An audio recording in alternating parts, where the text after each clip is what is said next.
Hey everybody, I'm here at the BaRPiG booth at Spiel Essen 2018 with Johno. Johno, you've got this great party game called BaRPiG, and we're here at this beautiful bar as well. So what can you tell us about your game? Well, thank you. It is a fantastically fun game. It's it's called the Adventure Party Game, a slogan, but the actual slogan unofficially is the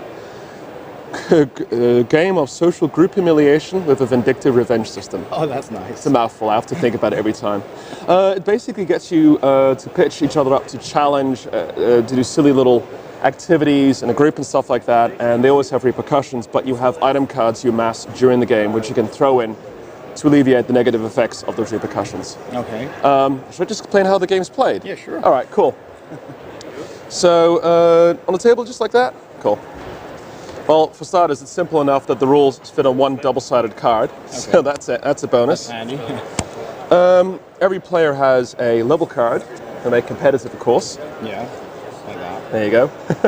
Every player then has a bar tab situation on top of that at level 1. Okay.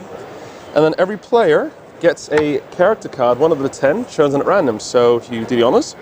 I will pick this one. And it's a secret, or do I reveal one? You reveal it. Oh, I like that one. That's a good one, yeah. The Brewed at 10 drinks. Basically, we're adventuring pigs. We've entered the BaRPiG tavern, and we're now going to challenge each other. So, 10 drinks in the bar tab, level 1, just started. Then the first thing that happens in the game is all players roll a d6 to find an initiative. You know, it's a bit of an RPG. Yeah. Originally was called BaRPG, so it's the initiative roll. There you go, right? But half the people said, "What's BaRPiG?" And we were thinking, "Why isn't it BaRPiG?" Yeah, that's a good name as well. Yeah. So all players roll except if they played at last leveled up. So you know those friends of yours that are usually GMs themselves, always roll critical hits? Yeah. Once in a while, they got to sit out and let someone else win. Whoever rolls the highest goes up a level and announces their character, name, and power. For instance, the Brewed. Yeah. Summon Drunken Spirit. Okay. Invent an action, for instance, a single clap. Next player copies that action and adds their own. Yeah. Oh, and they'll do something else. Yeah. And then I copy those and add one. Okay, and then you go, etc. You get it. So someone makes a somebody mistake. makes a mistake, yeah. So what happens? So they drink? All right.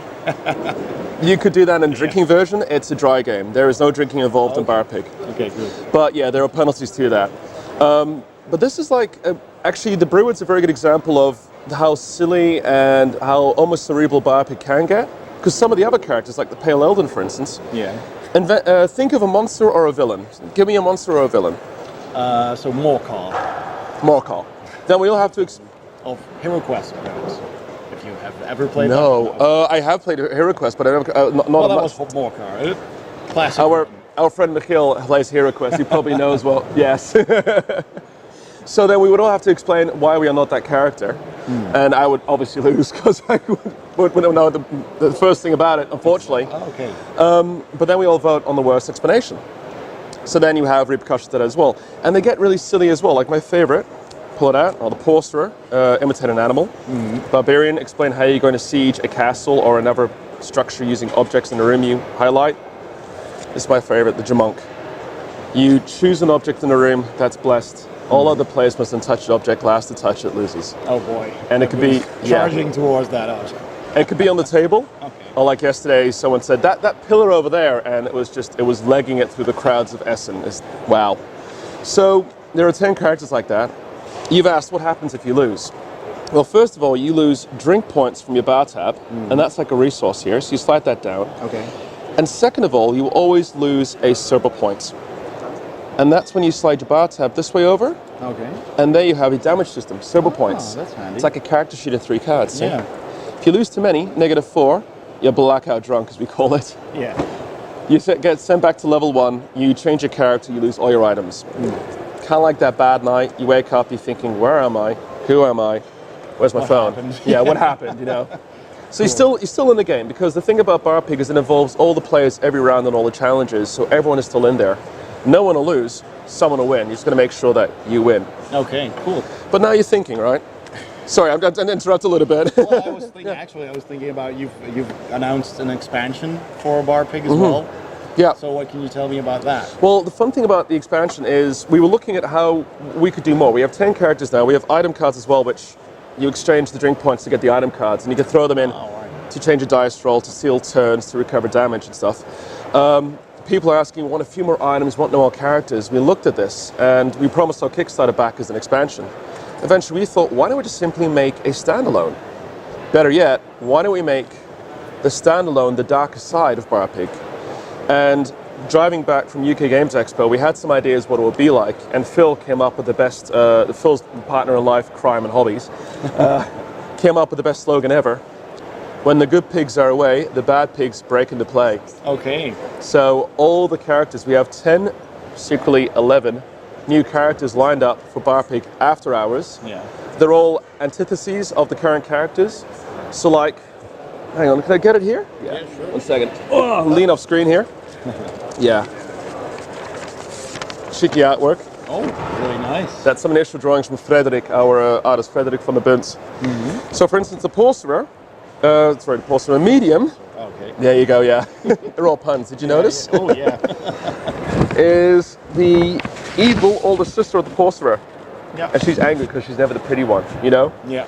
We have our character, the Whisk King, in BaRPiG. Challenge 2 players for dance-off. His unwanted Prince son is the Hobbit in After Hours. Kind of our Tyrion Lannister, if you will. Okay. Yeah.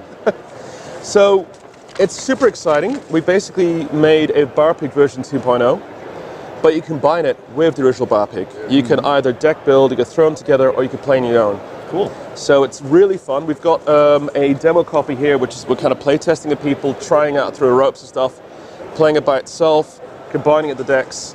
It's been really fun, actually. Yeah. Especially because a lot of our fans from the previous campaign have come to visit us, really excitedly asking, "What is this?" And we're showing away. So sure to have a good time with that then. For sure. Okay, Yes. well, as soon as it goes live, I'll put the description in the link in the description below, so you can all check that out.